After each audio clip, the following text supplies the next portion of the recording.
Oh. Oh. You guys. Welcome to Day 9 Daily number 671, where we learn to be a better gamer because we're not playing fucking Hearthstone. Yay! Sean spent 15 years of his life playing not card games, playing strategy games. Therefore, he's so happy to be home. Because yesterday, this boy named Sean, who talks to himself in third person, got donkey punched on air 5 times in a row, save for one game where the opponent was AFK. At one point, I missed lethal. Shut up. Alright? I know. God. I'm also out of conditioner, so it's frizzy. Crap. But we're going to talk about something that does interest me. Mech versus Zerg in a not stupid way.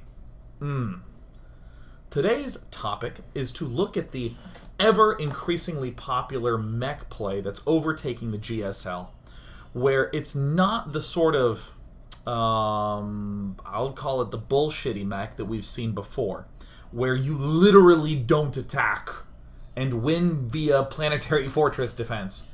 It's not that. There's attack timings, there's a lot of cool subtlety, a lot of great transitions, and we're going to see many of them today in this game between BravO and Leenock. It's 42.5 minutes long, and I'm 42.5 minutes long just thinking about it.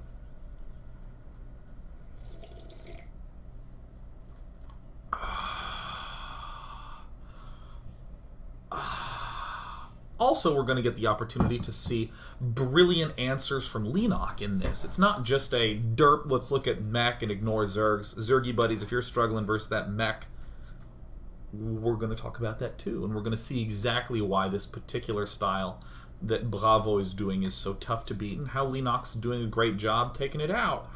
Ooh! In other exciting news, I'm going to play Banner Saga tomorrow. Could be exciting. Or I might not like it. The important thing is that I'm going to devote 7 hours to it. Fun Day Monday is on Monday. Please submit to me a game where you do a planetary fortress offensive in a team game before the 10-minute mark.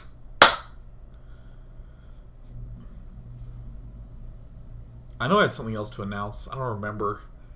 I have a bunch of jarbled information in my brain. Like, they found water on a moon or something.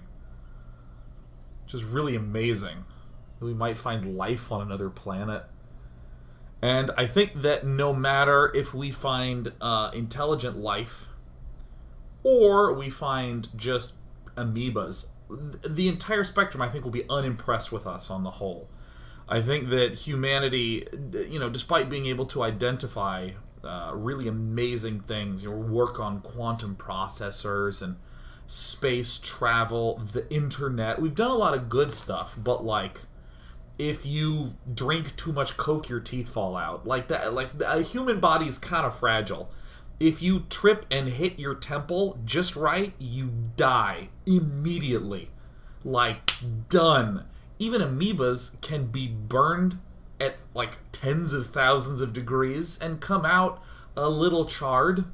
But we get the temple dead instantly.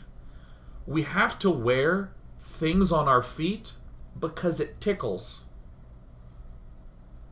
Really? It's tickly and uncomfortable to walk on the ground?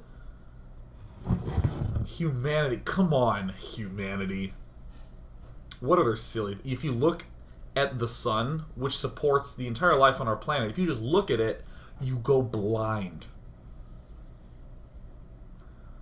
Cool. Let's hop into this game. Now, I'm gonna be real with you today. I'm gonna be real. Here's me being real. Oh, thank God, I got that thing up there. Okay, look, I'm gonna be real with you. I'm gonna be real. Here it comes. As much as you might want to place me into some box, perhaps for shipping purposes, or perhaps because that's how you like to think of your internet personalities. Whatever box you want to set me in, here's the important truth about any person, including those online personalities. They are many different people. There is happy, perky, exuberant Sean. There is slightly gritty, tilted Sean. Amusingly so. There's quiet, reading Sean. There's fearsome, focusing really hard in an RTS game Sean. And I don't use that in Hearthstone because I know it will only bring misery. And today, this is raw, real, marginally on tilt Sean. On tilt for stuff that has nothing to do with this daily, but let me assure you, I'm so happy to see you. But because that is the mood that I feel, it's gonna come out. I shall not hide it, because sometimes, not sometimes, more like way long ago, I tried to keep it down, and I learned very quickly. Be whatever you are on that day on camera, and things will go great. So let's be real. This matchup was a pain in the ass to cast for a long time, because nobody did anything different. Fortunately, it's had an incredibly huge divergence of strategy and interestingness, but I mean, oh my god, how often would the Zerg early expand? He's gonna get a queen. Oh, he's probably gonna go 4 queens. He's gonna take a 3rd base. And then he's gonna get... I mean, there was a point where I was just like covering my eyes and I was like, wow, look at that. 7-minute double evolution chamber. Now the Hellions are arriving, so that Zerg's got to be careful about spreading that creep. 3rd command center going down, and interestingly, 2 engineering bays are as well. Huh. Wow, well, Zerg's going to go ahead and, you know, as he's teching to the lair, he'll throw down that safe Baneling nest.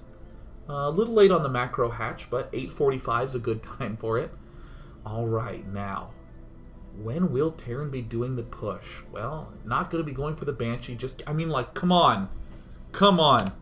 This build, or excuse me, this game is going to showcase 2 very unusual openings from both players, and I'm going to talk about them at the same time. Normally what I like to do in openers is I like to do one player and then the other player, but I think it makes most sense to talk about them simultaneously. Zerg player scouts, I think this makes a lot of sense on this map because, I mean, let's be honest. Let's be honest. I know you come to the daily for this screen. I mean, where are you going to put your Overlord? This Overlord has a really low probability of making it back to this over crack. It has a hard time making it over the crack. But right there, at the other side, this is another place that you might potentially want to float it. But, I mean, you can just see on the minimap, it's nowhere close to these spots. So, I mean, it's just a hard spot to place Overlord. So he scouts with his drone, that makes sense. But Leenock's still going to do the same thing, right? Seems totally reasoned. And we're seeing BravO doing his usual thing. He's going for his Reaper. This is great. He's going to go Mech. I'm telling you now he's going to go Mech, so he's going to begin building his gas up early. That makes sense. Don't fall into the trap that I bring up every time I can because it's so often to come into. Don't fall into the trap of just going, I'm going to build a Reaper build because I'm doing a build. Oh my god, no, you control, you're just going to do your build. No, this isn't like, look, you can choose your builds. You can select the build that you want to do. It's not a build, it's a connection. He's going to get his gas for the Reaper, which connects to the fact that he wants to mech later. 2 Reapers. Ooh. Ooh, why would he do that? Because he's not going to be building a lot of Marines. Well, I mean, it's just fine. I'm not going to read into it. Like, he's just playing fine. What gets me oh so tickled is something that I literally missed. Literally. Leenock went for a very swift gas geyser. He did go for hatchery, spawning pool, usual stuff, but a very early extractor. Ah. Now, typically, you just say, he must be going for very fast Zergling speed and then halting. And 9 times out of 10, you'd be right. But this is the 1 time out of the 10 where Leenock's right. Ooh. Leenock's gonna show us something sexy. Alright.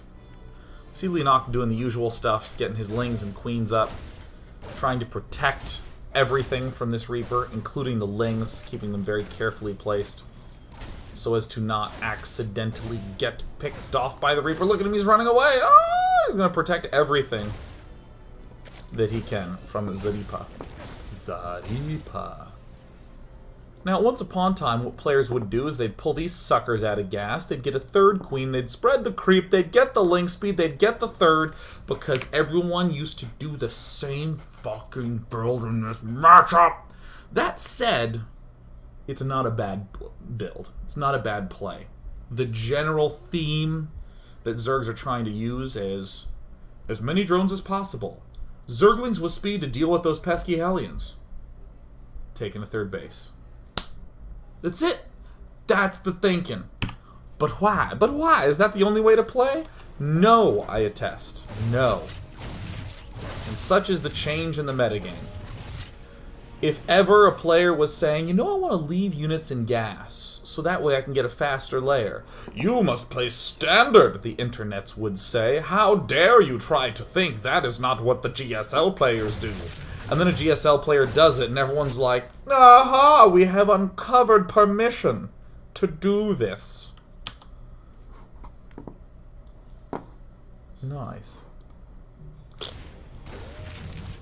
So that makes me quite happy, just to see that amount of variety.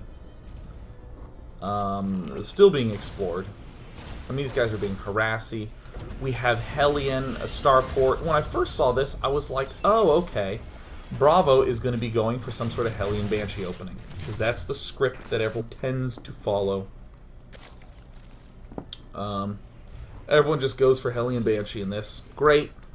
He's going to go Hellion Banshee, he's going to get a third command center, he's going to begin going bio. But by no means does he do that. Leenock, you'll note, hasn't gone for his lair yet, but does throw it down very early. He eventually throws it down at 6 minutes. Whoa! 6 minutes is a very early time. Generally 7 or even after 7 is the timing. And it's a good way to exploit someone who does go for double Reaper. When people go double Reaper, they're generally going to be low on anything to deal with air. Obviously, because they're investing so much in the Reapers, which likely means they're going to be investing in a very fast factory, which likely means they're often, not likely, but reasonably enough, going to be going for the Banshee. And look at this, it's 7 minutes, or what I like to call, when the layer's halfway done, gas, gas, and gas. All gas, all the time. What a gas, says Day 9.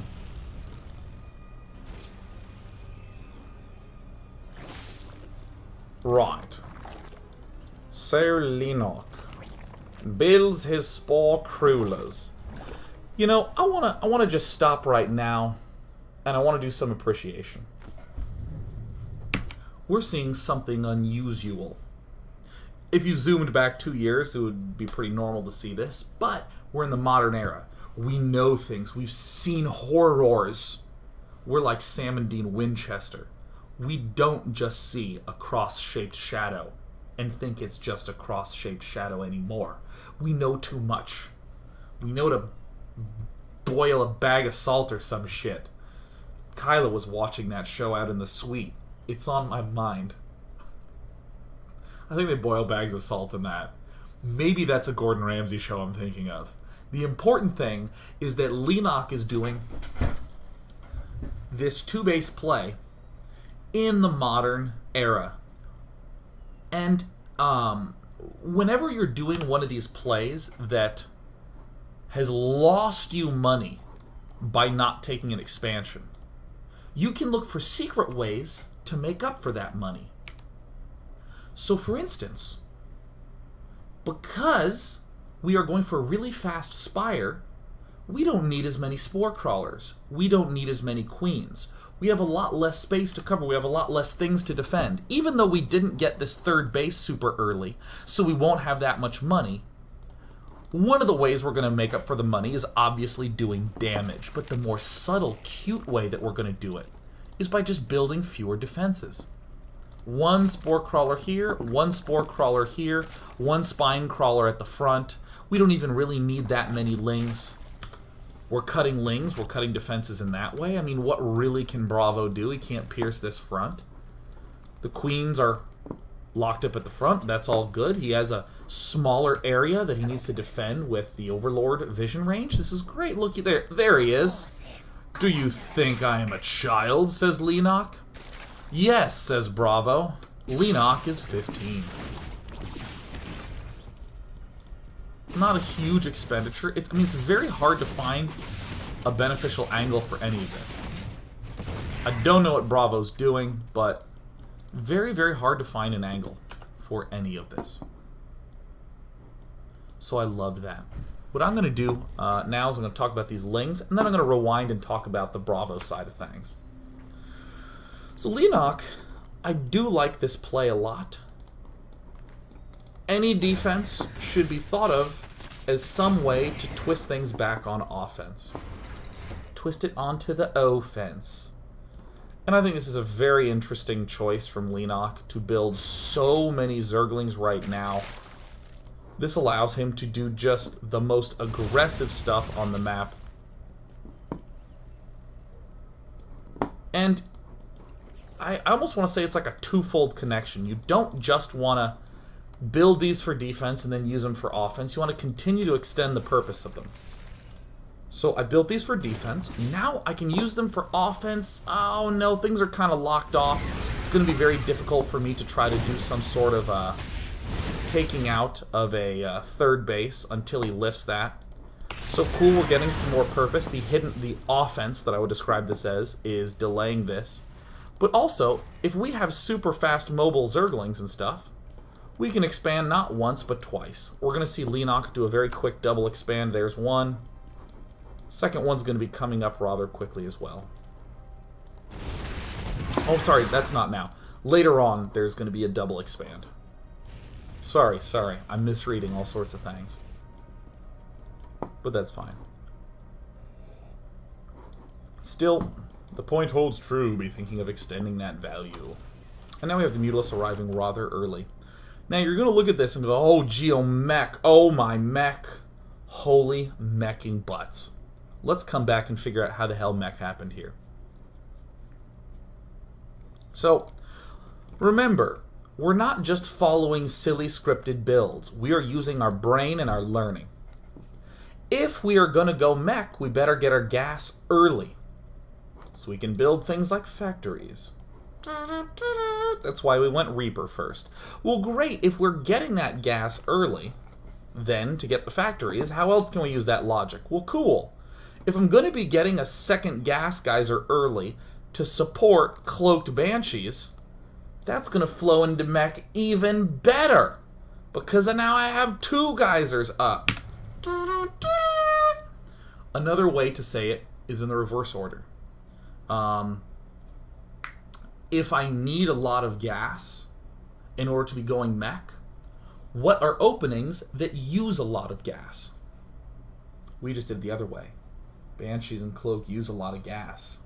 So what style of play would use a lot of gas all game long? And the answer is Mech, if you don't know how to read. It's Mech.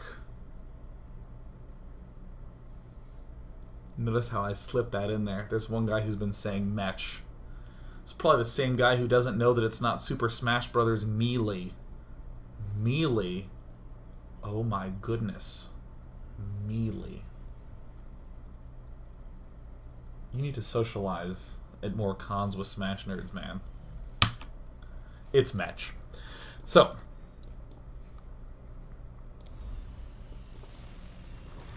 this is a very common way to open up in this, when we're going Mech, just to go for Hellion Banshee with Cloak, because it takes so much gas, and we like to have gas. Nothing's going super out of line on the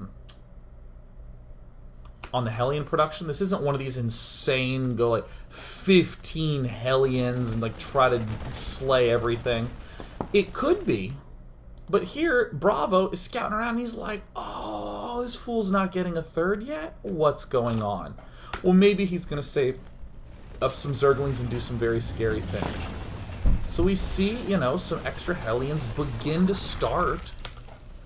Oh, by the way, 2 Banshees is almost never bad. If you're getting Cloak, 2 Banshees is almost never bad. There's almost no cases in which you're like, damn, I really wish I hadn't built that second Banshee. I should have built just one. So in this position, BravO is seeing no third here. He's seeing no aggression at these Hellions. He's seeing no third here. Hellions are not really going to be helping us. Again, if you're following a scripted build, you can be like, oh, this is the build where you get 12 Hellions, because that's what the build does. But here, BravO can calmly stop right now, and he's going to do some very smart things. Engineering Bay is one of them. Armory is the other. Often we do see the double armory production. BravO's going to be a little bit more calm about that sort of tech ups. In short, he's realized, wow, my opponent is probably rushing Mutalisks. Now, there could be Hydras. There could be Roaches with speed, but keep in mind, Banshees help deal with speed Roaches rather easily. And BravO's also trying to poke in here to scout.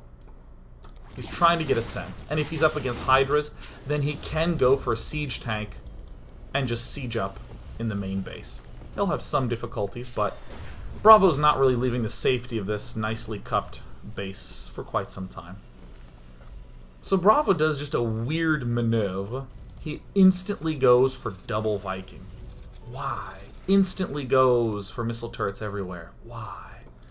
Because missile turrets are very hard for Mutalisks to kill, and Vikings have very long range and can sit by missile turrets. This is a, oh my god, I have to hurry up and deal with fast Mutalisks fast. I gotta get up my defenses for Mutalisks fast. So that's why he's getting 2 Vikings and a Thor. Makes perfect sense for what he's read. Now remember, it's fast Mutas, not mass Mutas. Fast Mutas, not mass Mutas. Fast is not the same as mass, although they rhyme if you're a rapper in modern-day culture. Fast and mass sound so much the same, yet we have to respond to them differently. Vikings suck versus mass Mutalisks. They suck a lot. Like Hoover suck. I'm not talking about the dam. What am I talking about? Vikings suck versus mass Mutalisk. But they're great when the numbers are small and you can do little defenses. So I love this flexible thinking here. Just getting this up real quick and then abandoning it. Look at that. He just moves right out of the way and returns back to a normal meching look. We see now the tech lab and the reactor planting for our upcoming factories. You know we're going to get a third Viking real quick. But what an elegant, elegant opening. Very elegant.